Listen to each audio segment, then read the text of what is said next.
Never seen as much slander on an MC and their manga as I've seen on Deku and MHA after the final chapter. But that is exactly what it is, slander, because y'all are just mean. In this video, although not perfect, I'm going to refute all the disingenuous criticism that MHA's final chapter has garnered. I can categorize these slanderous takes into 3 categories, starting with Deku losing one for all. Trust me when I say I feel some type of way about this too. I would have loved to see Deku be a pro hero with the power we see him holding throughout the entire series. We also never really saw him get to master the base quirk to 100%. Having an opinion on this is fair, but you can't say that it came out of nowhere. In chapter 429, Deku did say he has completed One For All because time and time again, we've been told that the entire purpose of One For All is to defeat All For One, and that it did, so its job is done and it has exited the story. That leaves a bittersweet ending and an interesting parallel for what happens at the end of the chapter, Deku becoming a teacher. This is the biggest reason Deku's name is getting dragged through the mud. Deku is working a 9-to-5 job as a teacher while his friends are world famous pro heroes and winning peace prizes, but y'all are acting like Deku didn't choose this himself. He wasn't forced into this. He's one of the best quirk analysts of the series, and trying to use that skill to foster and encourage the next generation is as heroic a task as any. Sure, he maybe could have been a hero or worked at an agency. Beast Deku is still stronger than most, but he chose this because he thinks this is how he can best help. Is that so wrong? Are teachers not respected anymore just because it doesn't bring fame and power? He's working at the school that has brought up many world-renowned heroes, including himself.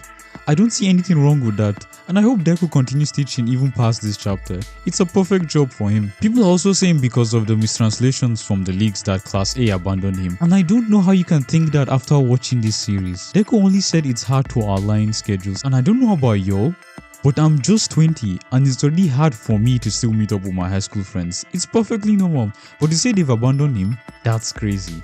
The love we've seen throughout the entire series and the love they showed at the end of this chapter is not something that can easily be broken, even with time. And speaking of Deku becoming Iron Man, people say this came out of left field and say that this means that Deku didn't need One For All to be a hero and he should have been a Batman-like figure. And no, that's wrong. Yes, you don't need a quirk to be a hero or a fancy suit. That's the thesis of the series. All you need to be a hero is to keep reaching out. But if Deku went around like Batman when he was 14 or even now when he's 25, he would have gotten himself killed eventually, despite the potential lives he might be able to save along the way. Deku is already a hero, even as a teacher. This suit just gives him the power to reach out more and fight alongside his friends to realize his comic booky dreams. And as All Might said, he has earned this power fair and square. This suit supposedly took 8 years to make and was only possible because of the armored All Might fight. It probably took billions to make, so it can't be reproduced easily. My next video will probably be a breakdown of this suit, so I won't waste much time on it here. But personally, I think what this suit represents is Class A coming together to save their friend. In other words, giving all for one.